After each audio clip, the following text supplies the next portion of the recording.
Good afternoon, Jacob. Hey, good afternoon, Bob. Or should I call you, Angevine. Angevine Reynolds. Correct. You're a newspaper editor.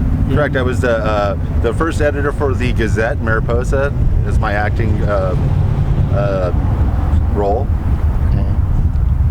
So, the story is that you and I are playing parts in this movie that Scott is putting together. Scott, my question is, what's your interest in history? Because I know it goes beyond just learning your lines.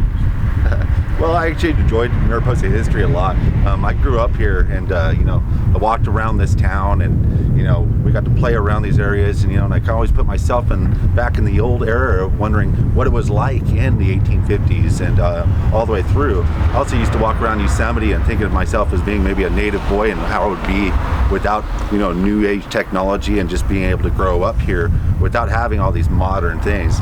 And I think it's also important to keep our history as part of our community.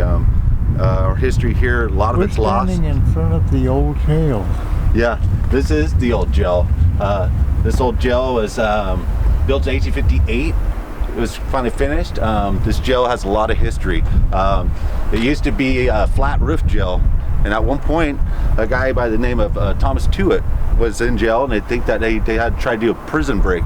And Thomas Tuitt, unfortunately, lost his life in the fire. And so what they did is they redid the jail after Thomas Tuitt died in it, and they took some of the blocks away and took them down to the fairgrounds and made it into an A-frame and took away from the gallows in the back as well. Okay. And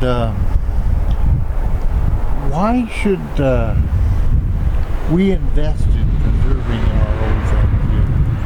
Well, we get the knowledge from our elders and stuff like that. We also get a little bit in the history books, but a lot of it's passed down through our older generation going down to our younger generation, and we're starting to find out that a lot of that's not getting passed down, and there's certain people that really need to keep it going for our children know what happens with the history of our town, and also keeps our culture going for a town like this, which we all enjoy so much, and knowing what these buildings are and the importance of them. It also has an economic benefit from the standpoint of tourism, right? Correct. I mean, people are normally coming through Mariposa, they're definitely trying to get to Yosemite, but when they see this town, they'll stop in at the visitor center, and we'll let them know, we have one of the most historical towns in the world.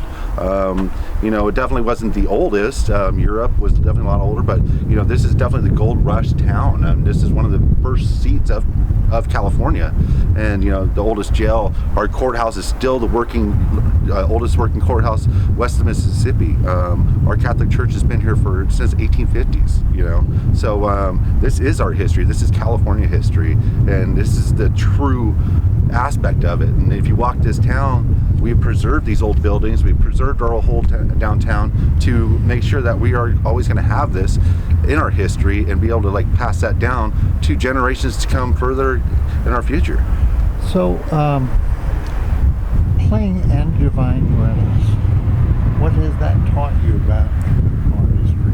Did you know about Angevine? So I didn't know about Angevine Reynolds until I had talked to Scott Eastwood about it, and we went through some of the old articles and went through some of the scripting which there was in the past, and this story was a big story, and it went all through the Central Valley. It ran through 4 different newspapers, and they wanted to make it a secret, which is kind of neat that that my role was part of the Gazette is we could actually throw this story out there, for we know this didn't get just swept underneath the rug back in the 1850s era, between the 1850s and 1900s. Some of these stories, a lot of these ranchers around here, a lot of the gold miners, there was a lot of murders and stuff like that, and we don't know about half of them, because they were swept underneath the rug.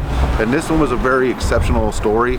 A lot of people were involved in it, and it was probably one of the most serial killer massacres that ever happened in Mariposa County, and it's just not known about. And I thought it was a very interesting story, and it being really a true story was really what interested me more in it. And then Scott looked at me and asked me if I would do Angevine Reynolds role in it, and I guess I look kind of like Angebine Reynolds because he had, like, you know, the beard and the longer hair, you know, and you know, he was a citizen in this town that just loved working with the paper and putting the story down on paper. He was a very community advocated guy.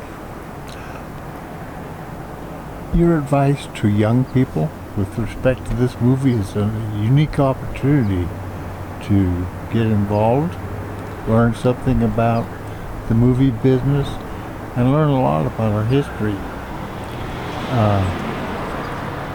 Do you have any suggestions for people? I just think, you know, take the opportunities you can, especially in a movie, especially if you can get the opportunity to voice your opinion on the history of it, but also be involved in it.